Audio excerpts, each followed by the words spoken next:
నమస్తే రమ్ గారు. నమస్తే జయ. మంచి స్టోరీ చెప్పబోతున్నారా? అదృష్టం మామూలుగా మనకి చెప్తారు, డబ్బు ఎలా వస్తుంది? సిరిదా వచ్చిన వచ్చును సలలితముగా సా నారికేళ సలిలము భంగిన్ సిరిదా పోయిన పోవును కరిమింగిన వెలగ పండు కర్ణిని సుమతి. ఎలా వస్తుందో సిరి ఎట్లా వస్తుందంటే సలలితంగా, అసలు ఎట్లా వస్తుందో తెలియకుండా. నారికేళ సలిలం అంటే కొబ్బరికాయలోకి నీళ్ళు వచ్చినట్టుగా సిరి దానంతట అదే వచ్చేస్తుంది. సిరి పోయింది, పోతుంది. ఎలా పోతుంది? కరిమింగిన వెలగ పండు. కరి అంటే ఏనుగు మింగిన వెలగ పండు అని కాదు, వెలక్కాయ చూడడానికి చక్కగా ఉంటుంది. ఇవాళ భలే బరువుగా ఉంటుంది, బాగుంది అనిపిస్తుంది. రేపటి కొంచెం తేలికవుతుంది, ఎల్లుడు కొంచెం తేలికవుతుంది, అవతల ఎల్లుండి అందులో ఏమీ ఉండదు. అవును. అంతా పోతుంది. ఎలా పోతుంది ఏమో, దానికి ఒక్క చిల్లు కూడా కనపడదు. ఏ చిల్లులోంచి అది బయటికి వెళ్ళిపోయిందో మనకు అర్థం కాదు. కొబ్బరికాయలోకి నీళ్ళు ఎటా వచ్చినాయో ఎటా తెలీదో, వెలక్కాయలో ఇచ్చి గుజ్జెటా పోయిందో అట్లా తెలీదు. డబ్బు అట్లా వచ్చి అట్లా పోతుంది. అదృష్టాలు కూడా అంతే. మనకు అదృష్టం వస్తుందా, కలిసి వస్తుంది. దేనివల్ల మనకు అదృష్టం కలిసి వచ్చిందని మనం భావిస్తామో ఒక దశలో దాన్ని విస్మరించేస్తాం జయ మనం. కొద్దిమంది ఉంటారు సడన్గా వచ్చిన అదృష్టాన్ని జ్ఞాపకం పెట్టుకుని దాన్ని జాగ్రత్తగా కాపాడతారు, ఇక దాన్ని వదిలిపెట్టరు. వీళ్ళు చాలా తక్కువ సంఖ్య ఉంటారు, గమనించండి. అవును. మన చుట్టుపక్కల సమాజాన్ని చూడాలి కదా మనం. అవును కదా. చాలా 1% పీపుల్ కూడా ఉండరు తమకి దక్కిన అదృష్టాన్ని ఎవరైతే మన జీవితంలోకి వెలుగు తెచ్చారో వాళ్ళని కానీ, ఆ విషయాన్ని కానీ, ఆ వస్తువుని కానీ జాగ్రత్త పరుచుకునే వాళ్ళు 1% కూడా ఉండరు. 100కి ఒకడు కూడా ఉండడు. లక్షల్లో ఒకడు ఉంటాడు. మిగిలిన వాళ్ళంతా చేజిక్కిన అదృష్టాన్ని నాశనం చేసుకునే వాళ్ళే. అది పెళ్ళాలో, మొగుళ్ళో, పిల్లలో, అత్తగారో, ఇలాగా బంధువుల్లో, స్నేహితులో, వ్యాపారంలో సహాయం చేసిన వాళ్ళు, పైకి రావడానికి మనం ఎక్కి రావడానికి మొదటి మెట్టుగా ఉపయోగపడిన వాళ్ళు, వీళ్ళందరినీ విస్మరిస్తాం మనం. మనుషుల లక్షణం. మనం ఏం చేసాం అని ఆలోచించుకోండి ఒకసారి. మనం కూడా మనకి లక్కీ స్టోన్గా, లక్కీ చమ్గా దొరికిన వాళ్ళని ఎవరినైనా అలా వదిలేసామా అని ప్రశ్నించుకోండి. వదిలేసామని తప్పకుండా వస్తుంది సమాధానం. వాళ్ళని మర్చిపోతాం మనం. విసిరి పారేసే వాళ్ళు కొంతమంది ఉంటారు, మర్చిపోతే ఒక రకం.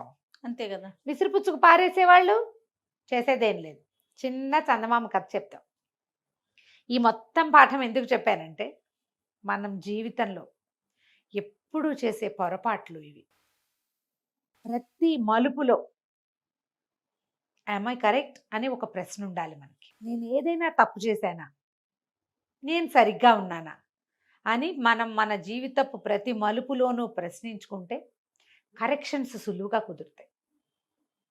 మనం కరెక్ట్ చేసుకుంటుంటే మన పిల్లలకి కూడా ఆ కరెక్షన్ పద్ధతి అలవాటు అవుతుంది. మొదట్లో నేర్చుకోరు, కానీ 30 ఏళ్ళు వచ్చాక వాళ్ళకి తెలుస్తుంది అమ్మా నాన్న ఎలాంటి కరెక్షన్స్ చేసుకున్నారు, వీళ్ళు కూడా చేసుకుంటారు.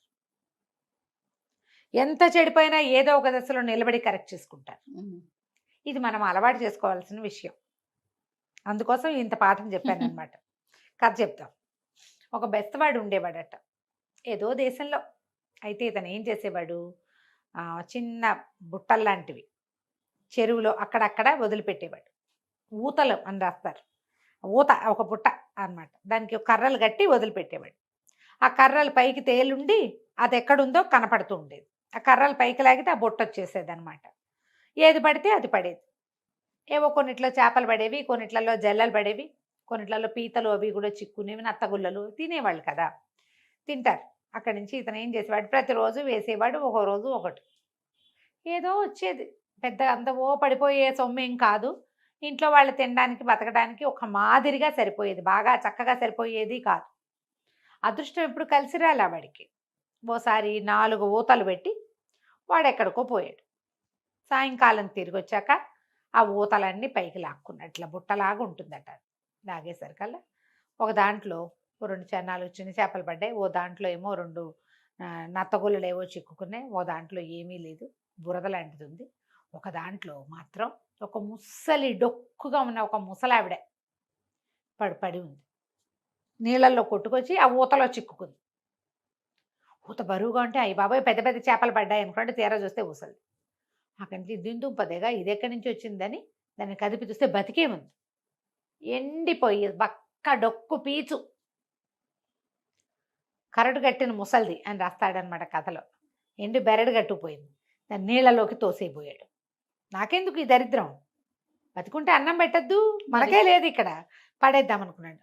పట్టేసుకుని చెయ్యి, ఓరి బాబాబు పడేయకురా, నన్ను కాపాడు, నన్ను ఇంటికి తీసుకుపో, నీకు అదృష్టాన్ని కలిగిస్తాను అన్నది. అనేసరికల్లా అన్నాడు, నువ్వే అదృష్టం కలిగించేటట్టు ఈ నీళ్ళలో పడి సావటం ఎందుకు, నువ్వే బాగుపడచ్చు కదా అంటే, నేను అట్టా కాదురా, నేను ఎవరితోటి ఉంటే వాళ్ళని బాగు చేస్తా, నన్ను తీసుకెళ్ళి అన్నది. సరే అక్కడి నుంచి మోసుకుపోయాడు ఇంటికి. మోసుకెళ్ళాక ఏదో అన్నం వండుకున్నారు, కాస్త ఇంత గంజి ముసలిదాన్ని కూడా పూసారు. ఏం చెప్పింది, నువ్వు పని చెయ్యి, ఇంటి చుట్టూ చక్కగా ఒక 100 గొడ్లు ఉండేందుకు వీలుగా పెద్ద శాల ఒకటి నిర్మించుకో. నాకెందుకే ముసలిదాన్ని ఆ శాల, నాకు గొడ్డు లేదు గోద లేదు, చేపలు పట్టుకునేవాడిని నేను అన్నాడు. చేపలు పట్టుకునేవాడివైనా సరే రేపు సాయంత్రానికల్లా నీకు గొడ్డు గోద ఏర్పాటు అవుతుంది అనేసరికల్లా వీడు ఓ పల్లెటూరులో ఓ పక్కన ఎక్కడో ఉంటాడు. వాడి ఇంటి పక్కగా ఉన్న ఒక పెద్ద ఖాళీ స్థలం వాళ్ళదే, ఊరికే ఆ ఊళ్ళలో ఏం పెద్ద పట్టించుకునేవాళ్ళు కాదు. చుట్టూత పెద్ద కోరడిలాగా తుంగపాతి, దానికి రకరకాల తాళ్ళు అల్లి, మొత్తానికి ఒక పెద్ద విశాలమైన మైదానం విత్ కవర్డ్ ఏరియా అనమాట, అదంతా ఏర్పాటు చేయాలి. సాయంత్రం అయ్యేసరికి వీడు ఏ సరస్సులో ఊతల పాతి అప్పుడప్పుడు చేపలు పట్టుకునేవాడు, అందులో నుంచి జట్లు జట్లుగా ఆవులు గేదెలు ఎడ్లు గిత్తలు చొప్పున వచ్చేసినాయి.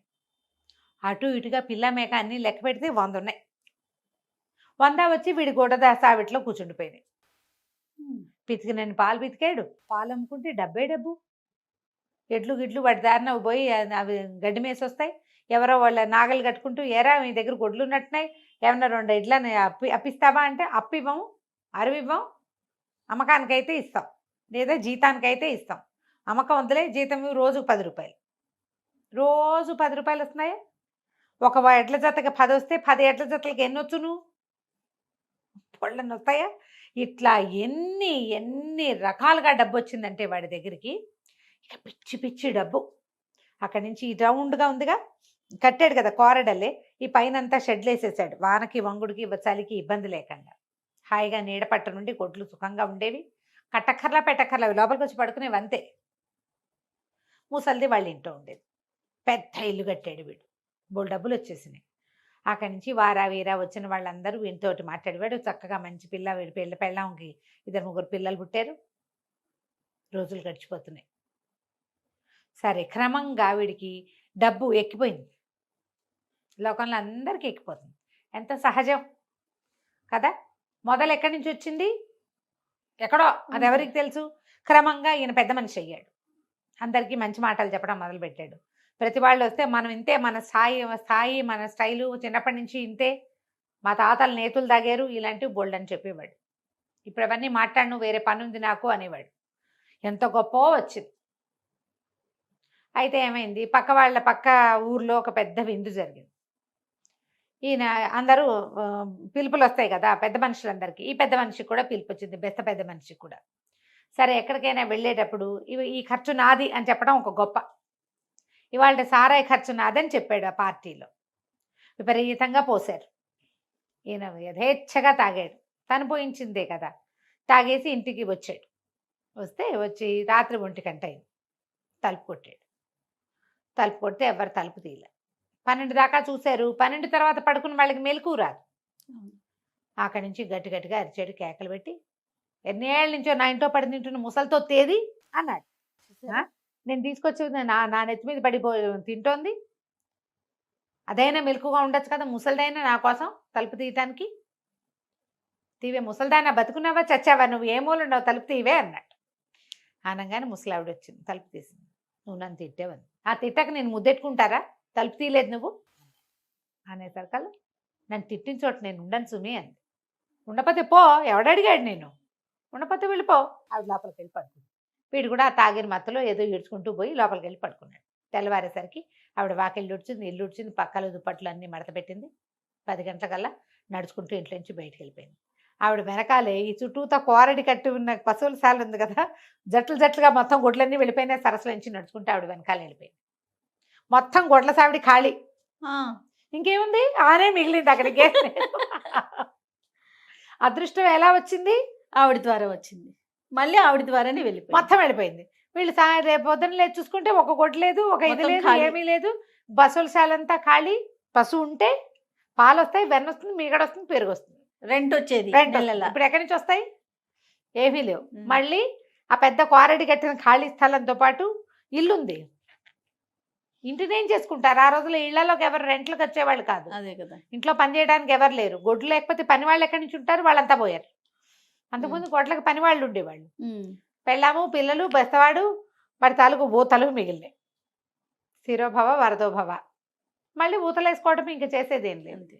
ఇలా కలిసి వస్తే అదృష్టం నిలబెట్టుకోకపోతే అలానే వెళ్తుంది. వెళ్ళిపోతుంది. పైగా మనకి కలిసి వచ్చింది అన్న మాట వాక్యం మర్చిపోతారు చూడు. ఇదేదో పల్లెటూరు బెస్తవాళ్ళ కథ. మనం చేయమాట్లా ఎవరి వల్ల కలిసి వచ్చిందో వాళ్ళ పేరెత్తకుండా ఉంటాం. చెప్పం. గుర్తు చేసుకో. నిద్రలో అయినా జ్ఞాపకం రాదు మనకి. ఒకసారైనా మనస్సాక్షి అనేది ఉంటుంది కదా, దాన్ని చంపేస్తారు. తర్వాత నువ్వు కూడా సాక్ష్యం లేకుండా పోతావు. అంతే కదా. అదృష్టాలని జాగ్రత్త పరచుకోవాలి. ఎవరి వల్ల అయినా మనకు ఒక సహాయం లభిస్తే దాన్ని జ్ఞాపకం పెట్టుకోవటమే గొప్ప. అది నా ప్రజ్ఞ అని అనుకోకూడదు.